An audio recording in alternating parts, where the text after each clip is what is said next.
Dans cette vidéo, on va parler de comment trouver un financement étant non résident.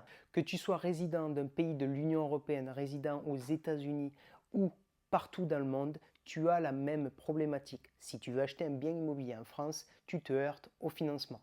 Les banques te demandent plus de 50% d'apport, ils te disent que c'est totalement impossible de financer un non-résident. Cependant, il existe bien des choses à faire qui peuvent rassurer les banques et faire en sorte d'avoir les mêmes conditions qu'un résident français ou voire même de meilleures conditions. Du coup, reste bien jusqu'à la fin de la vidéo parce que les dernières astuces sont vraiment les astuces les plus cruciales qui m'ont permis de pouvoir acheter plus de 20 appartements étant non résident. Sans plus attendre, c'est parti pour la vidéo. Alors déjà, avant de parler exactement de qu'est-ce qu'il vous faut pour vous faire financer étant non résident, il faut rappeler quand même les avantages que vous avez étant non résident à acheter de l'immobilier en France. Ce qu'il faut savoir, c'est que la première chose, et ça c'est aussi rassurant pour les banques, c'est que vous avez un pouvoir d'achat dans la majorité des cas étant expatrié, qui est plus élevé qu'un résident français. Pourquoi? Tout simplement, vous avez des revenus qui sont certainement beaucoup plus élevés qu'un résident français. Et ça, c'est vraiment très intéressant parce que ça va vous permettre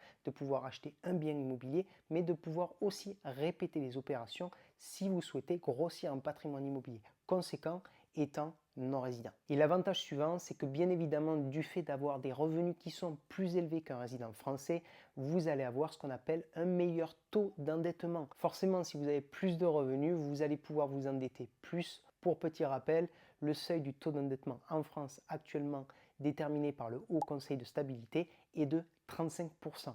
Et ça marche aussi pour les non-résidents. Il y a certaines banques qui vous demanderont 30% de taux d'endettement, mais grosso modo, on sera aux alentours des 35%. Alors un meilleur taux d'endettement, c'est bien, mais ce qui est super important à savoir, c'est que vous, étant non-résident, vous êtes finançable par une banque française. Ce n'est pas un problème. Il ne faut pas se dire, ok, ça ne va pas être possible, je suis non-résident, je dois me faire financer par ma banque dans mon pays d'expatriation. Non, vous vous ferez financer par une banque française et c'est tout à fait possible. Et c'est vraiment bon à savoir parce que même si vous faites financer par une banque française, vous êtes en mesure, en fonction de votre situation personnelle, étant non-résident, d'avoir des conditions qui sont aussi bonnes que des conditions d'un résident. Et ça, c'est tout à fait possible. C'est pas facile à trouver, mais c'est tout à fait possible. Un autre avantage non négligeable quand on est non-résident et qu'on veut investir dans l'immobilier en France, si on regarde les taux d'intérêt en général qui sont appliqués en ce moment sur des crédits bancaires en France, on est aux alentours de 3,5% par exemple. 3,5% de taux d'intérêt quand on veut avoir un crédit bancaire en France, c'est relativement bas. D'accord? Ça a augmenté comparé en 2021 où c'était à 1%, mais c'est relativement bas. Si vous regardez les taux d'intérêt que vous pouvez avoir aux États-Unis qui sont à plus de 6%, ce n'est pas la même chose. Les taux d'intérêt des crédits bancaires en France sont des taux d'intérêt fixes, ce qui vous permet de vous enrichir sur le long terme sans avoir une augmentation de votre coût du crédit. Alors maintenant qu'on a vu les avantages d'acheter de l'immobilier en France et les avantages que vous avez comparés à un résident français, qu'est-ce qu'il faut réellement faire vis-à-vis des banques françaises pour arriver à obtenir un financement étant non résident? Alors le premier point, quand on veut se faire financer par une banque en France, elle va regarder votre situation financière personnelle. Si vous êtes une personne qui gagne, admettons, 5 000 euros par mois parce que vous êtes non résident et vous dépensez 4 800 euros tous les mois, ça va être très compliqué de vous faire financer parce que vous dépensez l'intégralité de votre salaire. Vous allez avoir des banques qui vont regarder encore plus en détail votre capacité à rembourser l'emprunt et votre capacité à bien gérer vos finances, tout simplement parce que vous êtes non résident. Donc elles seront encore plus strictes avec vous. Donc votre situation financière personnelle est extrêmement importante. Est-ce que vous êtes capable d'épargner plus de 20% par mois? Je dirais, étant non résident, on doit être à 30% par mois. Elle va dans tous les cas vous demander les relevés de compte de votre banque dans votre pays d'expatriation. Elle sera en mesure de revoir si vous gérez correctement vos finances. Faites en sorte d'avoir une situation personnelle financière qui est saine, épargnez de l'argent tous les mois, montrez une épargne importante à la banque et aussi montrer que vous savez gérer vos finances personnelles. Alors le point numéro 2, c'est la force de sa banque française historique. La majorité des expats font tous la même chose. Quand ils partent à l'étranger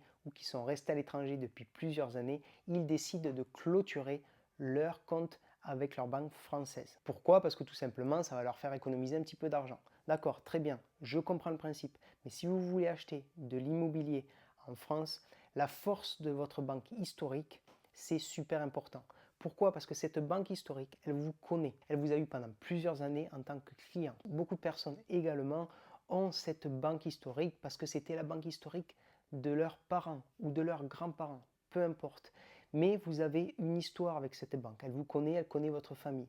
Dites-vous qu'une banque qui vous connaît et qui vous a suivi depuis plusieurs années, elle sera plus enclin à vous financer qu'une banque qui ne vous connaît pas. Que vous soyez résident français ou que vous soyez non résident. Donc c'est vraiment super important, premièrement, de ne pas clôturer vos comptes avec cette banque historique et deuxièmement, d'aller de suite discuter avec votre banque française historique afin de voir si elle vous finance et potentiellement quelles sont les solutions que vous pouvez trouver avec cette banque historique. La banque historique sera toujours celle qui arrivera normalement à vous donner des conditions qui sont plus avantageuses. Encore une fois, ça dépend de votre situation, ça dépend aussi de la banque que vous avez en banque historique. Il y a des banques qui ne financent absolument pas les non-résidents, mais ça peut être forcément beaucoup plus facile avec votre banque historique. Alors le point supplémentaire, c'est que si vous n'avez pas de banque historique, je vous conseille de déjà aller démarcher plusieurs banques en France pour leur demander si elles financent les expatriés, pour voir les conditions qu'elles vous demanderaient dans le cas où vous voulez vous faire financer. Arrivez un petit peu à sonder les banques pour voir avec lesquelles vous allez potentiellement travailler demain. Allez voir 5-6 banques différentes en France, expliquez-leur votre situation pour vous préparer potentiellement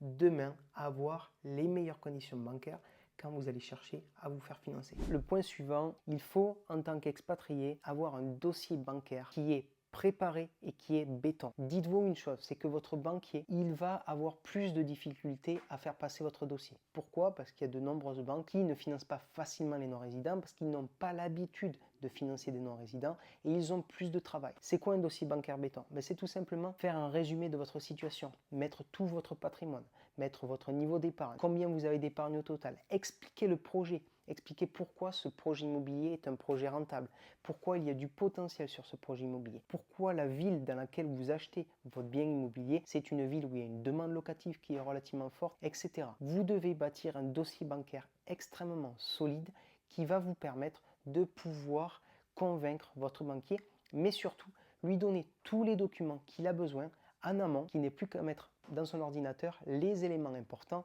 pour envoyer le dossier à la direction et réussir à faire valider votre dossier le plus rapidement possible. Et même si vous êtes expatrié, vous avez certainement un plan pour gérer votre bien immobilier et vous êtes un professionnel. Le point supplémentaire, et j'en ai un petit peu parlé déjà, c'est qu'il faut donner la carotte à votre banquier. Et ça veut dire quoi? Votre banquier il va vous proposer des conditions, comme je vous ai dit. Donc il faut arriver à trouver les meilleures conditions pour vous, parce que vous êtes non résident, parce que vous n'allez pas vouloir mettre 50% d'apport. Trouver des solutions avec les banquiers, c'est leur proposer d'ouvrir des produits bancaires. Il y a quelque chose d'hyper important à savoir, c'est qu'un banquier, sur chaque client qu'ils ont, il génère du PNB. PNB, ça s'appelle le produit net bancaire. Et c'est ce produit net bancaire qui leur permet de se rémunérer. Et ils vont se rémunérer avec plusieurs choses. Ils vont se rémunérer avec des produits comme l'assurance vie, PEL, le PEA, etc. Tous les types de produits bancaires qui vont vous faire ouvrir. Ça va leur donner une commission. Donc forcément, si à un moment donné, vous voyez que ça bloque, que le banquier ne veut pas vous donner de meilleures conditions, posez-leur la question, mais si du coup j'ouvre une assurance vie et que je vous mets 200 € par mois, est-ce que ça peut faciliter à l'obtention de crédit? Et si je rapatrie mon épargne que j'ai dans ma banque, dans mon pays d'expatriation, sur la banque française, est-ce que ça peut vous rassurer? Parce que dites-vous que tout ce que vous pouvez mettre en place avec un banquier, ouvrir des produits bancaires surtout, c'est lui donner plus de commissions. Donc, s'il obtient plus facilement des commissions avec vous, il va forcément pousser votre dossier pour justement que vous soyez finançable et que lui, il gagne de l'argent. Et le point suivant, c'est que bien évidemment, si vous êtes non résident, vous allez certainement vous heurter à des banques qui vous disent non, parce qu'ils n'ont pas envie de s'embêter à chercher comment faire financer un non-résident, parce qu'il y a des spécificités à connaître dans leur banque, etc. Ne vous arrêtez pas à la première banque. C'est pas parce que vous êtes allé voir une banque et que la banque vous a dit non, c'est impossible d'être financé en tant que non-résident, que c'est le cas sur toutes les banques. Il y a des personnes que j'accompagne qui sont allées voir des dizaines de banques pour réussir à avoir un financement. Et à la fin, ils ont réussi à avoir un financement qui était bien plus avantageux que ce que pourrait avoir un résident français. Donc ne vous arrêtez pas à une seule banque, toujours négocier, mais vous êtes finançable en tant que non-résident si vous avez un bon dossier. Et bien évidemment, si vous achetez le bon bien, d'accord? Si vous achetez un bien pas rentable, si vous achetez un bien qui ne correspond pas à votre situation, le banquier ne vous financera pas. Et voilà, c'était quelques astuces Pour réussir à obtenir un crédit immobilier étant non résident, encore une fois, pensez bien qu'avoir un dossier bancaire béton, ça peut faire la différence, mais surtout, ne vous arrêtez pas à une seule banque parce que ce n'est pas si facile que ça de se faire financer en tant que non résident. Il y a des techniques, mais ça peut prendre plus de temps qu'un résident français. Si vous avez aimé cette vidéo, n'hésitez pas à mettre un pouce vers le haut, n'hésitez pas à vous abonner si vous souhaitez avoir plus d'astuces pour l'investissement immobilier en France étant non résident. Sur ce, je vous souhaite une agréable journée et je vous dis à très vite dans la prochaine vidéo. Ciao, ciao.